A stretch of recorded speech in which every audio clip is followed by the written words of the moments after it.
சுற்றித் திரியும் கால்நடைகளால் விபத்து ஏற்படும் அபாயம் இருப்பதால் திருச்செந்தூர் நகராட்சி நிர்வாகம் எடுத்த அதிரடி நடவடிக்கை. தூத்துக்குடி காரப்பேட்டை பெண்கள் மேல்நிலைப் பள்ளியில் 215 மாணவியர்களுக்கு விலையில்லா மிதிவண்டிகளை மாநகராட்சி மேயர் ஜெகன் வழங்கி உடல் ஆரோக்கியத்தை மேம்படுத்த மாணவர்கள் சைக்கிளில் பயணம் செய்வது நல்லது என்று மாணவர்களிடம் தெரிவித்தார். தலைநகர் தண்ணீரால் தத்தளிக்கிறது. சாத்தான்குளம் பகுதியில் தண்ணீருக்காக விவசாயிகள் அரை நிர்வாண போராட்டம். சாலைகளில் சுற்றித் திரியும் கால்நடைகளால் விபத்து ஏற்படும் அபாயம் இருப்பதால் திருச்செந்தூர் நகராட்சி நிர்வாகம் எடுத்த அதிரடி நடவடிக்கை. திருச்செந்தூர் சாலைகளில் மாடுகள் சுற்றித் திரிவதால் விபத்துகள் ஏற்படுகின்றன. வேளாண் தொழிலின் இணை தொழிலாக கால்நடை வளர்ப்பு உள்ளது. பெரும்பாலான மாடு வளர்ப்போர் உரிய முறையில் தீவனம் வைப்பது இல்லை. தொழுவத்தில் கட்டி பாதுகாப்பதும் இல்லை. புறவழி சாலைகளில் மாடுகள் குறுக்கும் நெடுக்குமாக சுற்றித் திரிகின்றன. இதனால் வாகன ஓட்டிகள் மாடுகளால் விபத்தில் சிக்கி உயிரிழக்கின்றனர். எனவே மாடுகள் சாலைகளில் சுற்றித் திரிவதை தடுக்க நடவடிக்கை எடுக்க தூத்துக்குடி மாவட்ட ஆட்சியர் உத்தரவிட்டார். அதனைத் தொடர்ந்து திருச்செந்தூர் நகராட்சி ஆணையர் ஏற்பாட்டில் புதன் மற்றும் வியாழக்கிழமைகளில் திருச்செந்தூர் சாலைகளில் சுற்றித் திரியும் மாடுகளை பிடித்து குலசேகரப்பட்டினம் கோசலை மாடுகள் பராமரிப்பு நிலையங்களில் விடும் பணி நடைபெற்றது. அதன்படி குமாரபுரம் 1வது வார்டு காவல்துறையின் பாதுகாப்புடன் பொதுவெளியில் சாலைகளில் சுற்றித் திரிந்த 10 மாடுகளை பிடித்து வண்டியில் ஏற்றினர். இதில் ஒரு மாடு உடல்நலம் குறைபாடு காரணமாக விடப்பட்டது.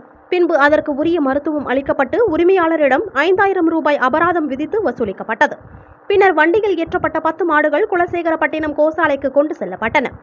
பிடிக்கப்பட்ட மாடுகளின் உரிமையாளர்கள் குலசேகரப்பட்டினம் கோசாலைக்கு சென்று உரிய அபராத தொகையை செலுத்தி மாடுகளை பெற்றுக் கொள்ளலாம். இதில் திருச்செந்தூர் நகராட்சி ஆணையர் கண்மணி, சுகாதார ஆய்வாளர் செல்லப்பாண்டி, துப்புரவு மேற்பார்வையாளர்கள் கணேசன், முருகன், தமிழரசி, ராஜ்குமார் ஆகியோர் உடனிருந்தனர்.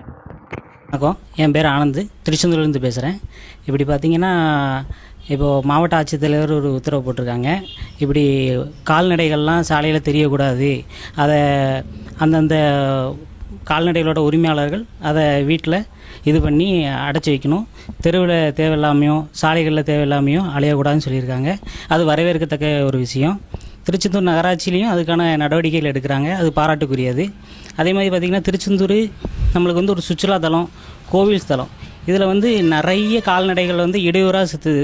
இதனால் பக்தர்களுக்கும் ரொம்ப துன்பமாக இருக்குது. அதே மாதிரி பார்த்திங்கன்னா இரவு நேரங்களில் திடீர்னு அது கிராஸ் ஆகிறதுனால வாகனங்களில் விபத்து ஏற்படுது. சில உயிரிழப்புகள் கூட ஏற்படுது. அதனால் பொதுமக்களுக்கு ஒரு வேண்டுகோள், அவர்கள் வளர்க்கும் கால்நடைகளை அவர்கள் வீட்டில் வைத்து பார்த்துக்கிட்டால் சில உயிரிழப்புகளும் தேவையில்லாத அபராத தொகையும் நாம் தவிர்க்கலாம். இதுதான் பொதுமக்களுடைய கோரிக்கையாக நான் கேட்டுக்கொள்கிறேன். திருச்செந்தூரில் தேய்பிறை அஷ்டமி நாளினை முன்னிட்டு சிவகொழுந்தீஸ்வரர் சமேத ஆனந்தவள்ளி அம்பாள் பந்தல் மண்டபத்தில் உள்ள கோவிலில் மகா அஷ்டமி சிறப்பு கும்ப பூஜைகள் நடைபெற்றன. இயற்கை சீற்றத்தில் இருந்தும் மக்களை காப்பாற்ற வேண்டியும் விவசாயங்கள் பெருகவும் ஜெபம் நடைபெற்றது. இதில் திரளான பக்தர்கள் கலந்து கொண்டு சுவாமியும் அம்பாளையும் வழிபாடு செய்தனர். திருச்செந்தூர் சுப்பிரமணிய சுவாமி திருக்கோவிலுக்குட்பட்ட மேலக்கோவில் என்று சொல்லப்படும் திருச்செந்தூரில் மத்தியில் உள்ள பந்தல் மண்டபத்தில் அமைந்துள்ளது. பழமை வாய்ந்த சிவன் கோவிலாகும். அருள்மிகு ஆனந்தவள்ளி அம்பாள், அருள்மிகு சிவகொழுந்தீஸ்வரர் திருக்கோவில். அதில் தேய்பிறை அஷ்டமியை முன்னிட்டு மகாதேவ அஷ்டமி விழா நடைபெற்றது. இதனைத் தொடர்ந்து ருத்ர ஜெபம், கும்ப பூஜை போன்ற பூஜைகள் உலக நன்மைக்காகவும் நாடு வளம் பெற்று மக்கள் மகிழ்ச்சியோடு வாழ, இயற்கை சீற்றத்தில் இருந்து மக்கள் விடுபடவும், விவசாயிகள் செழிக்கவும் பூஜைகள் செய்யப்பட்டன. இதனைத் தொடர்ந்து அம்பாளுக்கும் சுவாமிக்கும் தாராபிஷேகம் நடைபெற்றது. அதனைத் தொடர்ந்து மஞ்சள், தயிர், பால், சந்தனம் மற்றும் விபூதி போன்ற 16 வகையான திரவிய பொருட்களால் கும்பத்தில் உள்ள புண்ணிய தீர்த்தத்தினால் சுவாமிக்கும் அம்பாளுக்கும் அபிஷேகம் நடைபெற்று முடிந்த பின்னர் அதனைத் தொடர்ந்து சுவாமிக்கும் அம்பாளுக்கும் சிறப்பு தீபாராதனை நடைபெற்றது. இதில் திரளான பக்தர்கள் கலந்து கொண்டு சிவபெருமானை மனமுருகி வழிபட்டு தரிசனம் செய்தனர். இதனைத் தொடர்ந்து திருச்செந்தூர் சுப்பிரமணிய சுவாமி திருக்கோவிலுக்குட்பட்ட உபகோவிலான வெயிலுக்கந்தம்மன் கோவிலிலும் மக்களின் நலன் கருதியும் இயற்கை சீற்றத்தில் இருந்து விடுபடவும் யாக பூஜை நடைபெற்றது. பின்னர் அம்பாளுக்கு பூரணவதி தீபாராதனையும் நடைபெற்றது. இதிலும் திரளான பக்தர்கள் கலந்து கொண்டு வழிபட்டு சென்றனர். கார்த்திகை மாதம் தேய்பிறையான அஷ்டமியான இன்று மகாதேவ அஷ்டமியாக நமது பாரத திருநாட்டிலே கொண்டாடப்பட்டு வருகிறது. அது விஷயமாக திருச்செந்தூரில் அருள்மிகு சுப்பிரமணியசாமி திருக்கோவிலுக்கு பாத்தியப்பட்ட இந்த சிவன் கோவிலில் மகாதேவ அஷ்டமி சிறப்பாக கொண்டாடப்பட்டது. இது எதற்காக என்றால், வரக்கூடிய இயற்கையினுடைய சீற்றங்களும் துன்பங்களும் நீங்க வேண்டும் என்று நெடுங்காலமாக இந்த கோவிலில் நாங்கள் அபிஷேகமானது செய்து வருகிறோம். இன்றைய காலகட்டத்தில் காலையில் ஒரு 9 மணி அளவில் பக்தர்களுடைய அனுகிரகத்துடன் நிர்வாகத்தினுடைய ஒத்துழைப்பினரும் இந்த கும்ப பூஜையானது நடைபெற்று சுவாமிக்கு சிறப்பாக அபிஷேகம் செய்து இந்த மகாதேவ அஷ்டமியானது சிறப்பாக கொண்டாடப்பட்டது. உலக மக்கள் அனைவரும் நன்றாக இருக்க வேண்டும், மழை பெய்ய வேண்டும், இயற்கை நமக்கு ஒத்துழைக்க வேண்டும் என்று எல்லாம் வல்ல சிவக்குழந்தீஸ்வரர் விவசாயிகளுடைய துன்பமும் போக வேண்டும் என்று எல்லாம் வல்ல இறைவனை பிரார்த்தனை செய்து இன்றைய தினம் எல்லாருக்கும் நன்மை கிடைக்க வேண்டும் என்று பிரார்த்திக்கிறோம். நன்றி, வணக்கம். ஆத்தூர் அருகே உள்ள தலைவன் வடலி கிராமத்தில் சிறப்பு கால்நடை சுகாதாரம் மற்றும் விழிப்புணர்வு முகாம் நடைபெற்றது. தூத்துக்குடி மாவட்ட ஆட்சித்தலைவர் லட்சுமிபதியின் உத்தரவின் பேரில் கால்நடை பராமரிப்புத்துறை மண்டல இயக்குநர் சஞ்சீவ் ராஜின் ஆலோசனையின்படி ஆத்தூர் கால்நடை மருந்தகம் சார்பில் தலைவடலி கிராமத்தில் வைத்து கால்நடைகளுக்கான சிறப்பு மருத்துவ முகாம் நடைபெற்றது. இந்த முகாமிற்கு ஆத்தூர் பேரூராட்சி மன்ற தலைவர் கமால்தீன் தலைமை வகித்தார். மேலும் திருச்செந்தூர் கோட்ட உதவி இயக்குநர் செல்வகுமார் வரவேற்று பேசினார். தொடர்ந்து ஆத்தூர் கால்நடை மருந்தக உதவி மருத்துவர் செந்தில் கண்ணன், கால்நடை ஆய்வாளர் பாரதி மற்றும் கால்நடை பராமரிப்பு உதவியாளர் மாரியப்பன் ஆகியோர் இணைந்து கால்நடைகளுக்கு குடற்புழு நீக்கம், சினை பரிசோதனை, சினை யூரா, மாடுகளுக்கு சிகிச்சை, ஆண்மை நீக்கம், கோழிகளுக்கு தடுப்பூசியும் போடப்பட்டது. இதனைத் தொடர்ந்து சிறந்த கால்நடை கிடேரி கன்று வளர்ப்போருக்கு பரிசுகளும், சிறந்த கால்நடை வளர்க்கும் விவசாயிகளுக்கு கேடயங்களும் வழங்கப்பட்டது. இந்த நிகழ்ச்சியில் பேரூராட்சி மன்ற உறுப்பினர்கள் அருணா குமாரி மற்றும் அசோக் குமார் கலந்து கொண்டனர். மேலும் இந்த நிகழ்வினை சீனிவாசன் சேவைகள் அறக்கட்டளை மையம், ரேகா ஆகியோர் ஏற்பாடு செய்திருந்தனர். ஆறுமுகநேரியில் திருமண மண்டபத்தில் மேக்கப் போட வந்த பெண் நகை திருடியதாக பெண் கைது. ஆறுமுகநேரி காமராஜர்புரத்தை சேர்ந்தவர் இமானுவேல் விஜயன். இவரது மூத்த மகன் ஆப்ரஹாம் லிவின்ஸ்டனுக்கு கோயம்புத்தூரில் கடந்த அக்டோபர் மாதம் 20ஆம் தேதி திருமணம் நடைபெற்றது. 22ஆம் தேதி ஆறுமுகநேரியில் உள்ள தனியார் திருமண மண்டபத்தில் வரவேற்பு நிகழ்ச்சி நடைபெற்றது. அப்போது இமானுவேல் விஜயனின் தம்பி மனைவி ஜெனிஃபர் தனது கழுத்தில் இருந்து 20 கிராம் தங்க நெக்லஸ், 41 கிராம் தங்க சங்கிலியை ஆகியவற்றை கழற்றி தனது நகைப்பையில் வைத்துவிட்டு மேக்கப் செய்து கொண்டாராம். வரவேற்பு நிகழ்ச்சி முடிந்த பின் இரவு 10:30 மணி அளவில் நகைப்பையை திறந்து பார்த்தபோது நகைகளை காணவில்லை என கூறப்படுகிறது. இது தொடர்பாக மேக்கப் போட வந்த சங்கரியிடம் விசாரித்த போது தனக்கு அது பற்றி தெரியாது என கூறிவிட்டதாக கூறப்படுகிறது. மேலும் இது தொடர்பாக சங்கரி மீது சந்தேகம் இருப்பதாக கூறி ஆறுமுகநேரி காவல் நிலையத்தில் இமானுவேல் விஜயன் புகார் அளித்துள்ளார். ஆறுமுகநேரி குற்றப்பிரிவு ஆய்வாளர் மகாலட்சுமி வழக்கு பதிவு செய்து சங்கரியை கைது செய்து நகைகளை மீட்டார். தூத்துக்குடி காரப்பேட்டை பெண்கள் மேல்நிலைப் பள்ளியில் 215 மாணவியர்களுக்கு விலையில்லா மிதிவண்டிகளை மாநகராட்சி மேயர் ஜெகன் வழங்கி உடல் ஆரோக்கியத்தை மேம்படுத்த மாணவர்கள் சைக்கிளில் பயணம் செய்வது நல்லது என்று மாணவர்களிடம் தெரிவித்தார். தூத்துக்குடியில் பள்ளி மாணவ மாணவியருக்கு விலையில்லா மிதிவண்டிகள் வழங்கும் நிகழ்ச்சி தூத்துக்குடி காரப்பேட்டை பெண்கள் மேல்நிலைப் பள்ளியில் வைத்து நடைபெற்றது. இந்த நிகழ்ச்சியில் மாநகராட்சி மேயர் ஜெகன் கலந்து கொண்டு 215 பள்ளி மாணவிகளுக்கு விலையில்லா மிதிவண்டிகளை வழங்கி மாணவிகள் மத்தியில் பேசுகையில், உலகில் நடக்கும் அன்றாட விஷயங்களை மாணவர்களாகிய அனைவரும் அறிந்து கொள்ள வேண்டும். அதேபோல் உடல் ஆரோக்கியம் என்பதும் மிகவும் முக்கியமான ஒன்று எனவும், அந்த உடல் ஆரோக்கியத்தை காக்க சைக்கிளில் பயணம் செய்வது மிகவும் நல்லது. அதற்காகத்தான் தமிழக அரசு பள்ளி மாணவர் மாணவிகளுக்கு விலையில்லாத இலவச மிதிவண்டியினை வழங்கி வருவதாக மாநகராட்சி மேயர் ஜெகன் தெரிவித்தார். இந்த நிகழ்ச்சியில் பள்ளி புரவலர் விநாயகமூர்த்தி, பள்ளி செயலாளர் ராஜசேகரன், பள்ளி உதவி தலைவர் நடராஜன், பள்ளி உதவி செயலாளர் ராதாகிருஷ்ணன், பள்ளி தலைமை ஆசிரியை பொன் சந்தனலதா மற்றும் பலர், பள்ளி ஆசிரியர்கள் உள்ளிட்ட பலர் கலந்து கொண்டனர்.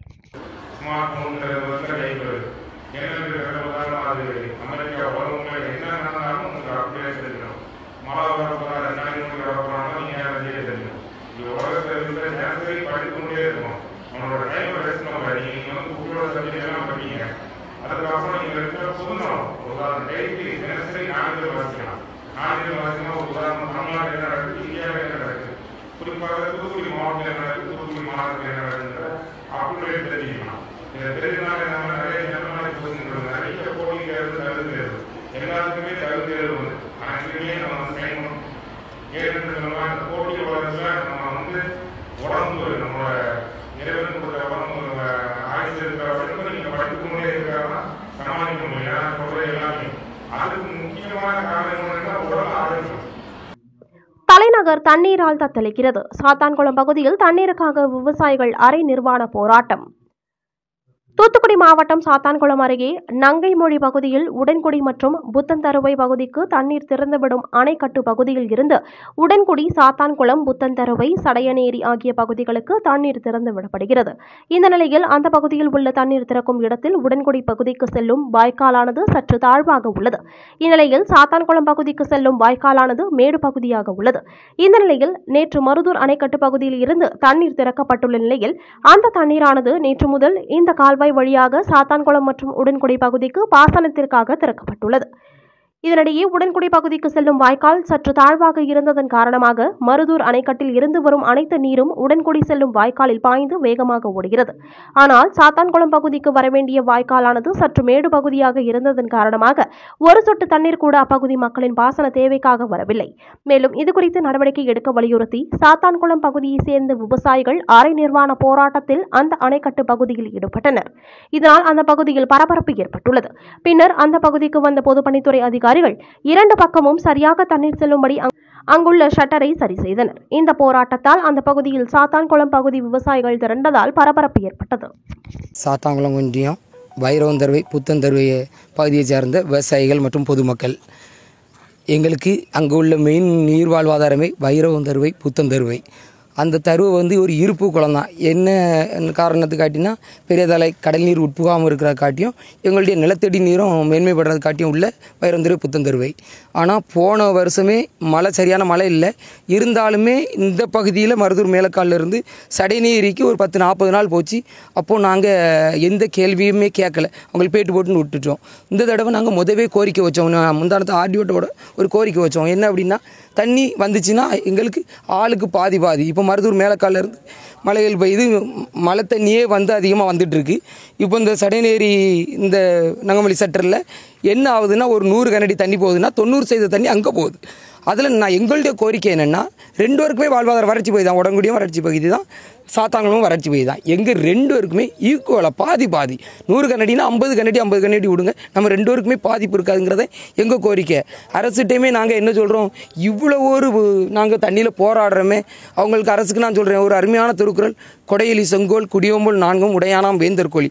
அதனுடைய அர்த்தம் என்ன அரசுக்கு நல்லா தெரியும். நலவாழ்வுக்கு வேண்டியவற்றை வழங்க. நலவாழ்வுக்கு என்ன வேணும்? இஸ்ரோ எங்களுக்கு ஃபஸ்ட்டு வேணுமா, அனல் மில்லியம் ஃபஸ்ட்டு வேணுமா, இண்டஸ்ட்ரியல் ஃபஸ்ட்டு வேணுமா, நீர் ஃபஸ்ட்டு வேணுமா? நீர் இருந்தால் தான் இதையெல்லாம் நாங்கள் வாழ முடியும், இதெல்லாம் நாங்கள் அதை பயன்படுத்த முடியும். அப்போ அதுதான் முக்கியம். அடுத்தது கருணை அடிப்படையில் உரிய நேரத்தில் வழங்கும்.